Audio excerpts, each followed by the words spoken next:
푸드 태교 동화라는 책을 읽을 거예요. 지혜를 나누는 엄마 아빠, 마음이 자라는 아이라는 부제를 가지고 있어요.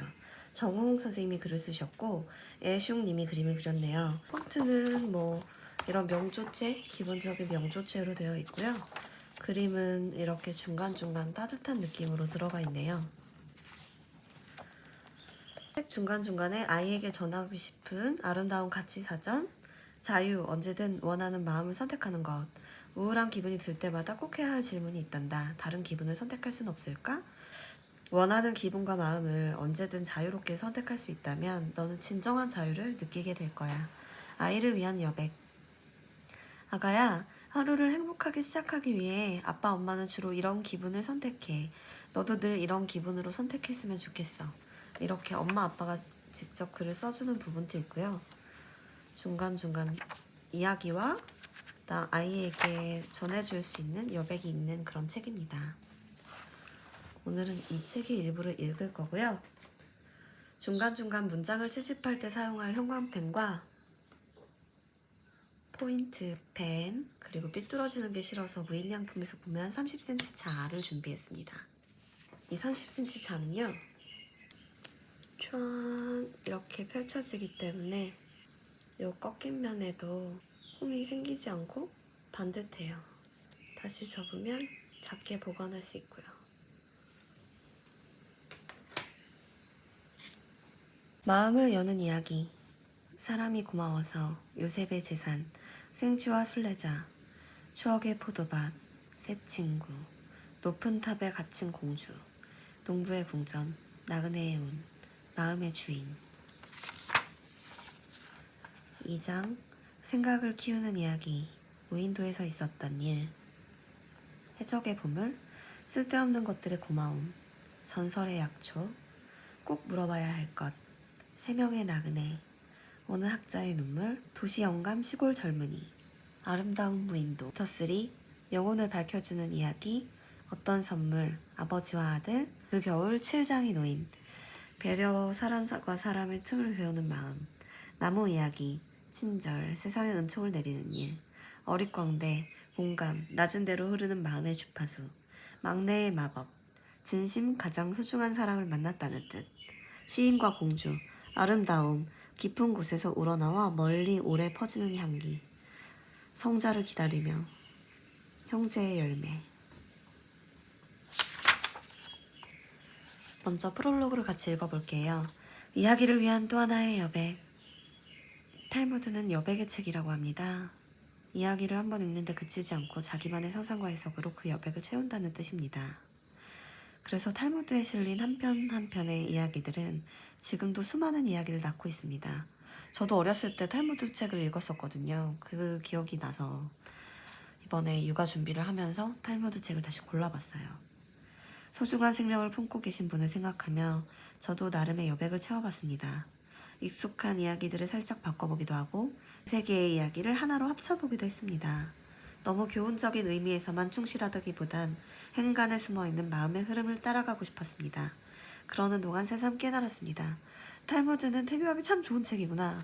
정말 그러길 바랍니다. 얼마든지 상상력을 넓힐 수 있고 독자의 시선과 생각에 따라 매번 또 다른 의미를 찾을 수 있으니까요. 이제 여러분에게 또 다른 여백을 드립니다. 이제 곧 태어날 아기들을 위한 여백입니다. 부모와 아이가 서로 마음을 주고받으며 조금씩 그 여백을 채워보세요. 프롤로그부터 벌써 이 책을 읽으면 아이를 위해 좋은 마음을 가질 수 있을 것 같다는 느낌이 들어요. 1. 마음을 여는 이야기. 이제부터는 미스터 빅을 좀 사용할 예정입니다. 아이가 모를 것 같은 표현에는 형광펜으로 줄을 써줄 거예요. 넉마주의, 기다란, 부지런히, 빵 조각 따위, 음악. 온종일 쓰레기를 주우며 살아가는 넉마주의가 있었습니다. 어깨에 바구니를 메고 한 손에는 기다란 집게를 든 채 날마다 이 마을 저 마을 부지런히 뒤지고 다닙니다. 커다란 바구니에는 헌옷이며 찌그러진 깡통, 깨진 유리병, 먹다 버린 빵 조각 따위가 수북이 담겨 있었습니다. 아마 수북이라는 말도 아이들이 잘 모르겠죠? 그리고 희미한 등불 아래 앉아 깨지고 망가질 물건들을 하나하나 어루만지기 시작합니다. 망가진 장난감을 고치고 찢어진 옷은 꿰매고 찌그러진 깡통은 망치로 두드려 펴서 다시 말끔하게 만들어 놓습니다. 날이 밝으면 넝마 주인은 고친 물건들을 바구니에 가득 담아 들고 마을로 향합니다. 그리고 사람들이 오가는 길가에 물건들을 가지런히 진열해 놓고는 다시 쓰레기를 주우러 다닙니다. 진열된 물건 앞엔 이런 팻말이 놓여 있습니다. 팻말. 아직 할 일이 많은 물건들입니다. 필요한 분은 가져다 쓰세요. 길을 가던 사람이 야 관종. 아직 할 일이 많은 물건들입니다. 필요한 분들은 가져다 쓰세요. 길을 가던 사람들이 잠시 기웃기웃거리다 각자 필요한 물건을 하나둘씩 가져갑니다. 고맙다는 표시로 빵이나 과일을 두고 가는 애들도 있습니다. 넝마 주인은 매일 이렇게 삽니다. 이게 요즘 시대의 당근 같은 느낌이랄까요? 당근. 넝마 주인은 당근이네요. 쓰레기장으로 실려가 영원히 사라질 물건들을 좀 더 살게 해주는 것이 넝마 주인가 하는 일이지요. 이런 일을 왜 하세요? 하루는 호기심 많은 젊은이 하나가 넝마 주인에게 물었습니다. 넝마 주인은 누가 먹다 버린 빵 조각을 새들에게 떼어주며 그냥 웃기만 했습니다. 젊은이가 다시 물었습니다. 그러자 넝마 주인은 빵 조각을 떼며 이렇게 되물었습니다.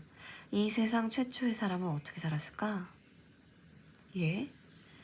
사람이라고는 자기 혼자밖에 없었던 그때 빵 하나를 얻기 위해서 그는 얼만큼 일해야 했을까? 글쎄요. 우선 땅부터 읽어야 했겠지? 그리고 씨앗을 뿌리고 물을 주었을 거야. 곡식이 자라면 혼자서 다 거두어 들인 다음 햇볕에 잘 말리고 하나하나 빻아서 빵가루를 만들었겠지. 그리고 가루로 반죽을 만들고 불에 구워 간신히 빵 하나를 얻어 쓸 수 있었을 것에. 이렇게 빵을 얻기까지 도대체 몇 가지 일을 해야 했을까? 아무튼 수많은 과정을 혼자서 다 해내야만 비로소 빵 한 조각을 먹을 수 있었을 것에. 젊은이는 넝마 주인가 들고 있는 빵을 물끄러미 바라보았습니다. 넝마 주인은 돌처럼 딱딱하게 굳은 빵을 잘게 부수어 새들에게 던져주었습니다. 하지만 지금은 누구나 손쉽게 빵을 먹을 수 있지. 빵집에 가서 사기만 하면 되니까. 이게 다 사람들 덕분일세. 옛날에 혼자서 감당해야 했던 그 수많은 과정들을 이제 여러 사람들이 나누어 하기 때문에 손쉽게 빵을 먹을 수 있다네. 그러니까 이 빵 한 조각에는 이름 모를 수많은 사람들의 땀과 정성 어린 손길이 담겨있는 셈이지. 그 고마움을 생각해서라도 빵 한 조각이 온전히 제 몫을 다하도록 도와줘야 되지 않겠나? 한 입에 배와 문제로 버려지지 않도록 말일세. 넝마 주인은 빵 부스러기를 새들에게 다 나눠준 다음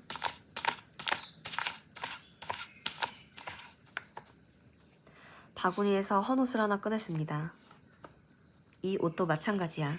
양털을 깎아 옷감을 짜고 실로 꿰매어 입기까지 수많은 과정이 필요했겠지. 그 복잡한 과정들을 여러 사람들이 하나하나 맡아준 덕분에 우리는 편안하게 옷을 사입을 수 있다네.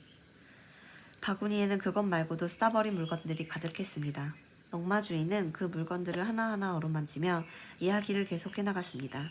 젊은이는 그 물건들에서 눈을 떼지 못했습니다.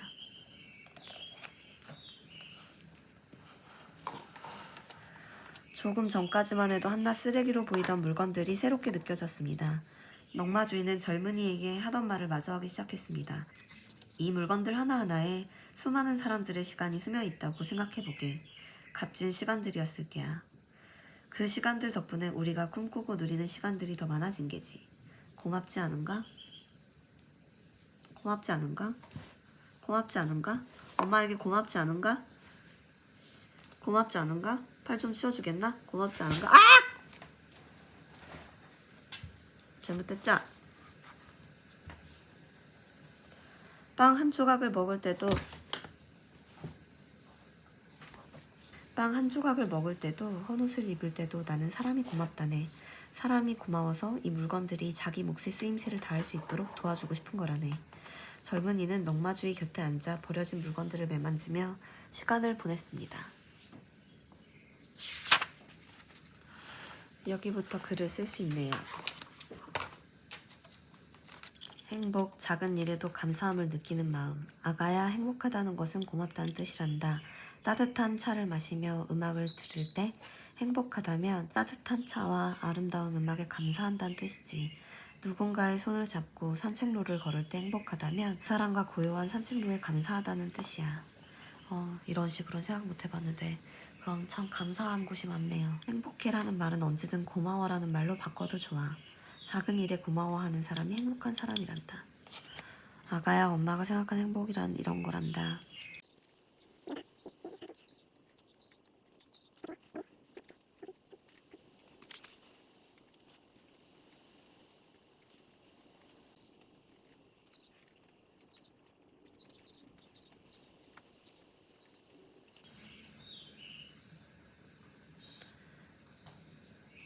우리 아이가 뒤늦게라도 엄마 아빠 곁으로 와주어 너무 행복해. 그것은 참 감사한 일이란다. 애용이 형도 막내의 탄생을 기다리고 있어.